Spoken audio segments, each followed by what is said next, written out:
Support comes from the Missouri Forest Products Association. Missouri produces wood pallets, railroad ties, white oak barrels, hardwood floors, and more. Details on the variety of products made in the state are at choosewood.com. From the St. Louis Public Radio Newsroom, this is The Gateway. It's Tuesday, September 1st. I'm Wayne Pratt. An effort is underway to find solutions to the issues that haunt downtown St. Louis. Citizens for a Greater Downtown St. Louis wants to help the city solve ongoing problems, including crime. I don't go out late at night when a lot of the craziness is happening. I know there's other individuals who have different schedules and they do different things. We speak with one of the members of the citizens group about the problems facing downtown. That's in just a few minutes. A St. Louis judge is extending his order putting eviction proceedings on hold. Housing advocates say many families in the city need more time to apply for financial assistance during the pandemic. St. Louis Public Radio's Andrea Henderson reports. St. Louis Circuit Court Judge Rex Burleson has put evictions on hold through October 2nd.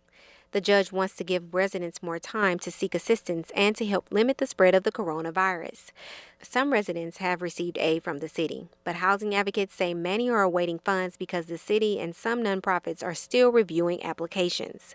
Kalila Jackson is an attorney with the Metropolitan St. Louis Equal Housing and Opportunity Council. She says the judge should suspend evictions at least until early next year. I really implore Judge Burleson to model what's been done in the county by tying it to the actual public health crisis. In mid-August, a St. Louis County judge halted eviction proceedings indefinitely. I'm Andrea Henderson, St. Louis Public Radio. There are dozens of new cases of COVID-19 among school children and staff in St. Louis County, despite limited school reopenings. County Executive Sam Page says overall, 75 students and staff have tested positive for coronavirus. Page says those numbers are, quote, concerning. He adds that students appear to be infecting each other. We've already observed secondary transmission associated with school or school-related activities, and this means one student has passed the virus on to another student. In public schools, where most instruction is online, the majority of new cases is among staff members. But in private and independent schools, which are more likely to be holding in-person classes, most of the cases are among students. The USDA has extended a program that lets all children receive free meals from their school if they are learning remotely. Ellie Moxley reports. Usually only students whose families are low income qualify to eat for free. But when the coronavirus closed schools back in March, districts wanted to be able to feed any hungry kid. The waiver that let them do that was supposed to expire at the start of September. Without it, schools would have had to charge families that didn't qualify for the sack lunches that are distributed when schools aren't open for in-person classes. That worried child nutrition advocates because so many families are experiencing job loss right now. The new waiver gives schools flexibility through December 31st. I'm Ellie Moxley. A Missouri appeals court has changed the summary of a ballot item aimed at repealing a state legislative redistricting system that voters approved in 2018. Amendment 3 would effectively eliminate the Clean Missouri system that gave power to draw House and Senate districts to a demographer. The Missouri Court of Appeals has overturned a Cole County judge's summary that emphasized the amendment is repealing Clean Missouri. Instead, it calls for incremental changes to a lobbyist gift ban and campaign donation limits. It also provides more detail of how state legislative redistricting would change if voters eliminated Clean Missouri. A spokesman for Missouri Attorney General Eric Schmidt says his office will likely appeal to the state's Supreme Court, but adds nothing has been formally decided.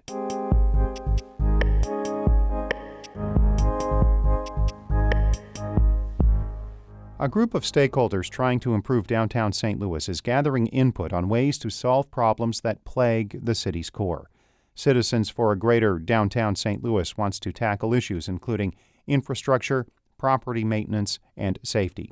The city has taken some initial steps, including shutting down the Eads Bridge on weekends to reduce dangerous driving in the area. I recently spoke with the group's Arnold Stricker about the organization's approach.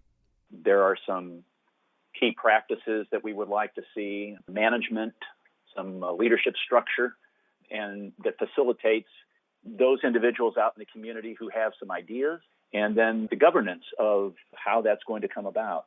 I think when most people think downtown, the first thing that may come to mind is safety, especially at night. Is that priority one for this organization, or am I off base? That is a critical thing. When people come down at night for ball games, which we really haven't had, but when they come downtown or they go anywhere, they want to know that they're safe. And the atmosphere prior to COVID was a little testy, and things were not being tightened up like we felt that they could be or should be, and they've been exacerbated really by COVID. How safe do you feel downtown? I feel safe. I don't go out late at night when a lot of the craziness is happening. I know there's other individuals who have different schedules and they do different things. We're going to have a Zoom town hall meeting on September the 15th from 7 o'clock to 8:30.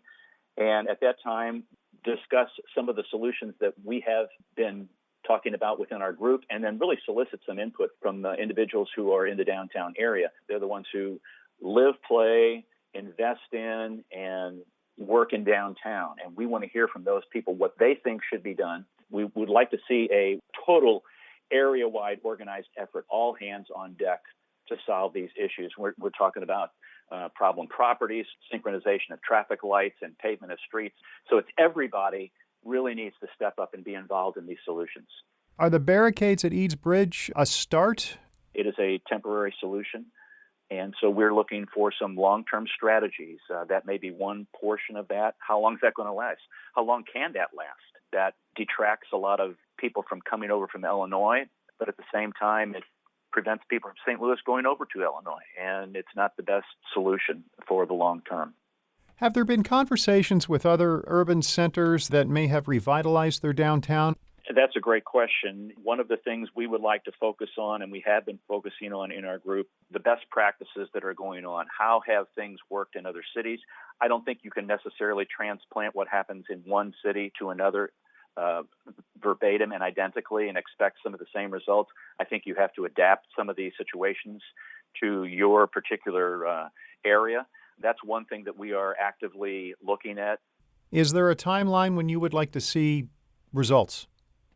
We'd like to see results today, but that's not going to happen. It's something where people have to be engaged who live, work, and play and invest in downtown. The entire city government needs to invest in this particular solution of how can we make downtown a safer place? How can it be more secure? How can we take care of our infrastructure? How can we plan things out in our public spaces that are better? Can we get some better economic development going on with all of that? Everybody needs to participate, and it's a very long-term process. This didn't happen overnight, and it's not going to be solved overnight.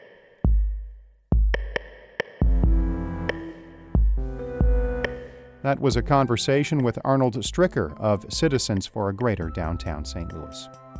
Thanks to Maria Altman for editing that report. Shula Newman is the executive editor of St. Louis Public Radio. Music by Ryan McNeely of Adult Fur. I'm Wayne Pratt. From the St. Louis Public Radio Newsroom, this has been The Gateway.